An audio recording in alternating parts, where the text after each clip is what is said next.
옛날 옛적 위성이라는 조용한 마을이 있었다. 이 마을은 산과 들판으로 둘러싸인 아름다운 자연 경관을 자랑했으며 주민들은 주로 농사를 짓고 살았다. 이 마을의 한편에는 선앙당이라는 신비로운 장소가 있었다. 선앙당은 작은 숲속에 위치한 돌탑으로 온갖 전설과 이야기가 얽혀 있었다. 선앙당은 마을 사람들에겐 신성한 장소였다. 마을의 나이든 어르신들에 의하면 선앙당에는 마을을 지켜주는 수호신이 깃들어 있다고 했다. 이에 따라 마을 사람들은 매년 초봄과 가을에 선앙당에서 제사를 지내며 마을의 안녕과 풍년을 기원했다. 제사 날이 되면 마을 사람들은 새벽부터 음식을 장만하고 신에게 바칠 제물을 준비했다. 사람들은 제사에 쓸 돼지고기와 속풀이 음식을 가져와 정성을 다해 선앙당에 올렸다.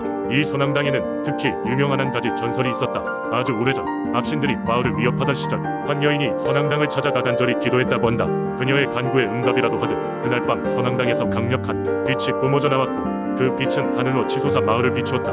마침내 빛이 하늘로 사라지면서 악신들은 마치 대오제 속에서 도망가듯 마을을 떠났다고 전해진다. 이후 이 빛의 힘을 통해 선앙당은 마을의 수호신이 더욱 큰 힘을 가지게 되었으며 마침내 마을에는 평화와 번영이 내려왔다는 것이다. 이런 전설 때문에 마을 사람들은 종종 선앙당이 살아있다고 믿었다. 마을 어린이들은 밤에 선앙당을 찾아가 작은 돌을 쌓아 소원을 빌었다. 어떤 아이는 다리가 부러진 낡은 인형을 안고 선앙당을 찾아가 나을 수 있도록 기도했으며 다음날 인형이 멀쩡한 것을 발견하고 기뻐하기도 했다고 한다. 어른들은 언제 어디서 어떤 일이 일어나든 선앙당에 가서 기도하면 해결된다는 믿음을 가지고 있었다.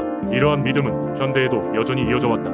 근대화가 진행되면서 마을은 많은 변화를 겪었지만 선앙당은 여전히 그 자리를 지키고 있었다. 그리고 사람들은 여전히 선앙당에 찾아가 기도하고 소원을 빌었다. 모든 것이 변화하더라도 의성의 마을 사람들에게 선앙당은 결코 변하지 않는 귀중한 신앙의 중심이었으며 그곳에 담긴 전설과 믿음은 의성이라는 작은 마을에 깊은 의미를 부여했다. 두 번째 이야기, 옛날 옛적 춘천의 깊은 산골 마을에는 오래된 민속신앙이 전해 내려오고 있었다. 이 마을은 높은 산과 깊은 계곡으로 둘러싸여 있으며 사람들은 자연과 함께 살아가며 신령들과의 조화를 이루려 노력했다. 특히 마을 사람들은 비를 관장하는 용신에게 각별한 존경을 표했다. 마을 중심에는 작지만 깊은 연못이 있었는데 사람들은 이곳이 용신이 머무는 신성한 곳이라고 믿었다. 매년 봄이 되면 마을 사람들은 이 연못가에서 기우제를 지내고 용신에게 풍요로운 농작물을 부탁했다. 그런데 어느 해 여름 마을에 극심한 가뭄이 닥쳤다. 오랫동안 비가 내리지 않아 논과 밭은 메마르고 사람들의 시름은 깊어만 갔다. 마을 원로들은 다시금 기우제를 올렸지만 비는 오지 않았고 사람들은 한숨과 함께 점점 용기를 잃어갔다. 이때 마을 가장자리에 초가집에 사는 소년 철호는 꿈을 꿨다. 꿈속에서 그는 연못가에 서 있는 한 노인을 만났다. 노인은 철호에게 이렇게 말했다. 철호야, 너의 마음은 순수하구나. 이제 너에게 부탁하고자 하니 연못의 용신에게 찾아가 그를 깨워다오. 잠에서 깬 철호는 고민에 빠졌다.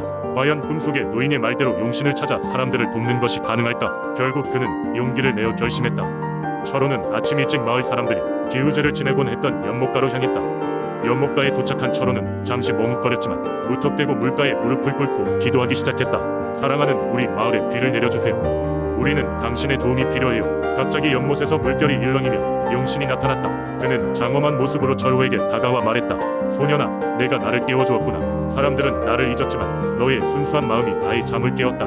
이어 용신은 연못 깊은 곳에서 빛나는 구슬을 꺼내 철호에게 내밀었다. 이 구슬은 하늘을 부르는 구슬이다. 너의 진심을 담아 하늘로 던져라.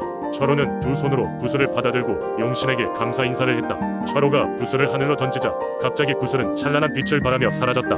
얼마 지나지 않아 하늘은 짙은 검은 구름으로 덮여 물을 내리기 시작했다. 비는 끊임없이 내려 대지를 적셨고 사람들은 이번엔 안도의 한숨을 내쉬며 하늘을 향해 감사의 기도를 올렸다. 그 후로 철호의 이야기는 마을 전설처럼 전해졌고 사람들은 매년 봄이면 연못가에 모여 새로운 용신을 맞이하는 축제를 열었다. 그리고 마을은 늘 비와 풍요 속에 평화로움을 되찾았다. 철호의 용기에 대한 이야기는 춘천의 민속신앙에 깊이 새겨져 지금까지도 이어지고 있다. 세 번째 이야기, 옛날 옛적 전라남도 한평이라는 작은 마을의 사람들은 산의 신을 모시며 살아가고 있었습니다. 이들은 마을 근처에 있는 드넓은 숲을 신성하게 여기며 해마다 인봉제라는 축제를 열어 산신령에게 그들의 안녕과 풍요를 기원했습니다. 한평의 인봉제는 단순히 제물을 바치는 의식이 아니었습니다. 마을 사람들은 나이, 성별, 계층을 초월하여 모두가 함께 참여하는 큰 축제로 오랜 기간 동안 이어져 내려온 전통이었습니다. 인봉제는 보통 초봄에 열리는데 이때가 되면 마을 사람들은 아침부터 준비에 분주했습니다. 여성들은 찹쌀로 송편을 빚고 남성들은 각종 농기구를 정비하며 제사에 사용할 고기를 준비합니다. 인봉제가 열리기 며칠 전부터 마을의 장로들은 산속 깊은 곳에 위치한 산신당을 손질하고 장식을 시작합니다. 산신당은 오랜 역사와 전통을 지닌 곳으로 예로부터 한평을 지켜주신 산신령이 깃든 신성한 장소로 여겨졌습니다. 장로들은 이곳에서 산신령에게 올릴 제물을 정성스럽게 준비하고 제사를 드릴 때 사용할 음악과 춤을 위한 리허설도 진행했습니다. 드디어 인봉제 당일 마을 사람들은 산신당 앞으로 모였습니다. 제사는 첫 번째로 마을이 장로가 청주를 따르며 시작되었습니다. 청주는 산신령에게 바치는 첫 번째 음료로 이것은 마을의 청정함과 정결함을 기원하는 의미가 담겨 있었습니다. 두 번째로 신령께 올리기 위해 정성껏 준비한 음식을 차례로 올렸습니다. 여성들은 코끝을 스치는 손끝, 맹세의 미소를 지으며 그날만큼은 각자 최고의 솜씨를 발휘하려 애썼습니다. 제사가 끝난 후에는 마을 사람들이 함께 즐길 수 있는 놀이와 공연의 시간이 이어졌습니다. 아이들은 서로 몰려다니며 뛰놀고 어른들은 전통 음악에 맞춰 춤을 추었습니다. 이 모든 시간 동안 산신당 곳곳에서 불꽃놀이가 펼쳐졌고 그 불빛 아래에서 마을 사람들의 얼굴에는 웃음꽃이 피어올랐습니다. 그러나 한평에서 전해지는 이야기에 의하면 인봉제의 진정한 하이라이트는 바로 산신령의 성립라고 불리는 신비로운 순간이었습니다. 전해지는 바에 따르면 깊은 밤이 되면 산신당 주위에 산신령이 모습을 드러내며 마을의 안녕을 살피고 하늘로 돌아가기 전 원하는 자에게 은총을 베푼다고 했습니다. 몇몇 사람들은 산신령을 실제로 목격했다며 뜨겁게 이야기했지만 그 이야기는 언제나 전설로 남아 다음 세대에게 전해졌습니다. 어느 날 인봉제를 마치고 집으로 돌아가던 젊은 청년 한 명이 있었습니다. 그는 산신령의 전설을 마음속 깊이 새기고는 길을 떠났습니다. 사고로 부모를 잃고 외롭게 살아가던 그 청년은 낡고 해진 옷을 입고 있었고 제사로 받은 송편 몇 개와 자그마한 우미 한 자루가 그의 전부였습니다.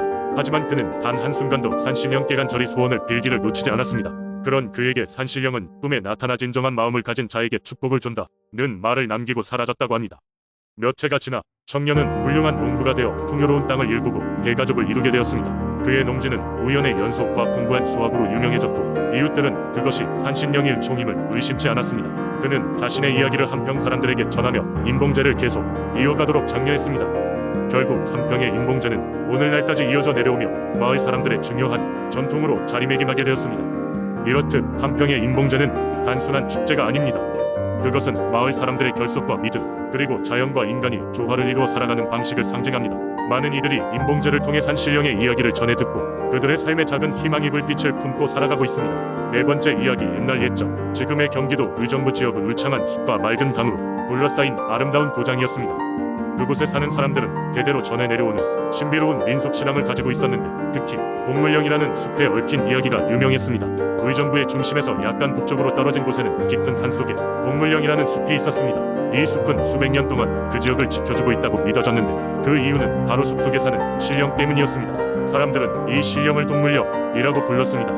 동물령은 고대부터 사람들에게 다양한 축복과 경고를 내린다고 전해졌습니다. 어느 결혼 정년기에 젊은 농부가 있었습니다. 그는 어느 날 꿈속에서 신령으로부터 계시를 받았습니다. 동물령은 그에게 비가 쏟아지는 날 숲의 가장 깊은 곳에서 반짝이는 돌을 찾으라고 말했습니다. 이 돌은 앞으로 그와 그의 가족에게 엄청난 행운을 가져다 줄 것이라고 했습니다. 꿈에서 깨어난 농부는 이 신비로운 꿈을 마을의 장로에게 이야기했습니다. 장로는 그 꿈이 단순한 꿈이 아니라고 생각하고 농부에게 동물령의 지시를 따르라고 조언했습니다. 며칠 후 폭우가 쏟아지던 날 농부는 장비를 챙기고 숲속으로 들어갔습니다. 그는 길을 따라 숲 깊숙이 들어가 마침내 동물령이 말했던 장소에 도착했습니다. 그곳에는 정말로 꿈속에서 보았던 반짝이는 돌이 놓여 있었습니다.